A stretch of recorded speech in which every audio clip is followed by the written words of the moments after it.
घर की परेशानियां तो किसी से छुपी नहीं है। ये कहानी भी एक घरेलू समस्या को उजागर करती है। जय, जो घर की परेशानियों को लेकर बहुत चिंतित था, उसे समझ में नहीं आ रहा था कि वो इस परिस्थिति से कैसे निपटे। वह अपनी माँ से बहुत प्यार करता था, लेकिन उसकी पत्नी और बच्चे उसकी माँ से हमेशा दूर भागते थे, क्योंकि उसकी माँ की एक आंख नहीं थी, साथ ही उसकी कमर भी झुकी हुई थी। लेकिन जय की माँ अपना सब काम खुद कर लेती थी, किंतु फिर भी वह अपनी बहू और पोते के आंखों में खटकती। एक दिन जय का बेटा अपनी माँ से शिकायत करता है कि मम्मी दादी को बोले कि वह ऊपर के कमरे में रहा करे, मेरे दोस्त आते हैं तो मुझे चिढ़ाते हैं।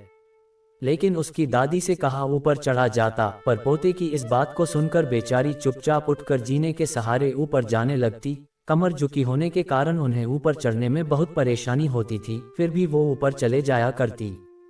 जय को उसकी पत्नी और बेटे की सारी बातें सुनाई देती, पर वो कुछ नहीं कह पाता। उसे कष्ट हो रहा था कि उसकी माँ को अपमानित होना पड़ रहा है, किंतु वो असहाय था। अगर वो कुछ कहता है तो पत्नी और बच्चे उसका विरोध करने लगते हैं। जय एक सरकारी बाबू था और ससुराल वाले भी अच्छे खासे परिवार से ताल्लुक रखते थे।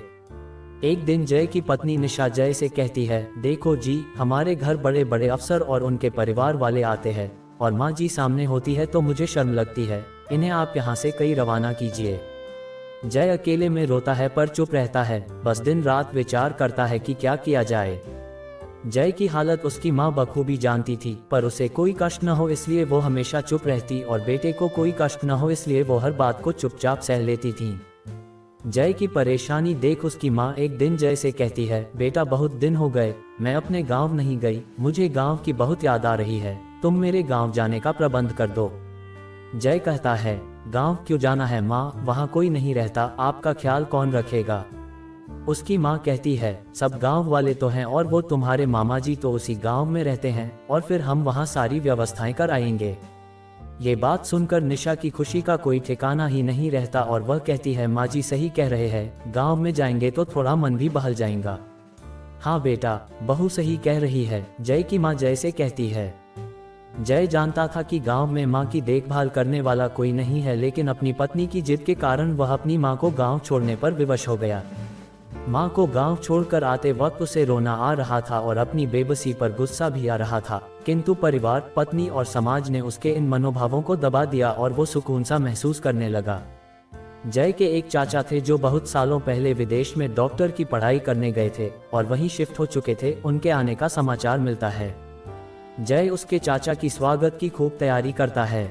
जय के चाचा घर में आते ही जय से उसकी माँ के बारे में पूछते हैं, क्यों जय भाभी कहाँ है, नजर नहीं आ रही। तभी निशा कहती है, चाचा जी उन्हें शहर पसंद नहीं आ रहा था इसलिए वो उनके गांव चले गई। चाचा जी जय के तरफ देखते हैं, जय आंखें नीचे झुका देता है। तभी जय के चाचा जी सब समझ जाते हैं और सभी से कहते कि हम सभी इसी समय भाभी से मिलने गाँव चल रहे हैं। कुछ घंटे बाद वे सभी लोग गांव पहुंचते हैं और देखते हैं कि जय की मां कमजोरी की हालत में पलंग पर असहाय लेटी हुई है। उन्हें इसी अवस्था में देख जय के चाचा जी जल्दी से उनके पास जाते हैं, उनके पैर छूकर रोने लगते हैं और जय से कहते हैं, वाह बेटा जय, तूने तो नाम उजागर कर दिया। अपनी माँ की ये हालत देखकर तुझे तो शर्म भी नहीं आ रही होगी। चाचा जी जय को लगभग डांटते हुए कहते हैं। तभी जय की माँ कहती है, नहीं देवर जी, जय का कोई दोष नहीं है, मैं खुद अपनी मर्जी से गांव आई थी। तभी जय के चाचा कहते हैं, मुझे सब पता है भाभी, आप चुप रहो। और निशा से कहते हैं, क्यों बहू, तुम्हें अपनी सास की कुरूपता पसंद नहीं, समाज में तुम्हें नीचा देखना पड़ता है। निशा नीचे गर्दन कर देती है, आज तुम जिस सामाजिक स्तर पर हो वो इन्हीं के संघर्षों की देन है। और बेटा जय, तुम्हें शायद मालूम न हो कि बचपन में जब तुम 1 साल के थे तब छत से नीचे गिरने के कारण तुम्हारी एक आंख फूट गई थी और तुम्हारी रीढ़ की हड्डी में भी समस्या आ गई थी। तब तुम्हारी इस कुरूप माँ ने अपनी एक आंख और अपना बोन मैरो तुम्हें देकर इतना सुंदर स्वरूप दिया था। और निशा बेटी, इतने सालों तक संघर्ष करके बेटे को प्रशासनिक अधिकारी बनाने वाली इस संघर्षशील औरत की तुम लोगों ने ये दशा कर दी, तुम्हें ईश्वर कभी माफ नहीं करेगा। जय के चाचा जी के आंखों से अश्रु जलधारा बह रही थी। जय के चाचा कहते हैं, भाभी अब आप मेरे साथ विदेश में रहोगी, यहाँ इन स्वार्थी लोगों के बीच नहीं। चाचा जी के इस छुपे राज को जानने के बाद जय अपने आप को दुनिया का सबसे पापी इंसान समझने लगता है और रोते हुए अपनी माँ के कदमों में गिर जाता है और कहता है, माँ, मेरा किया गया अपराध माफी के भी काबिल नहीं।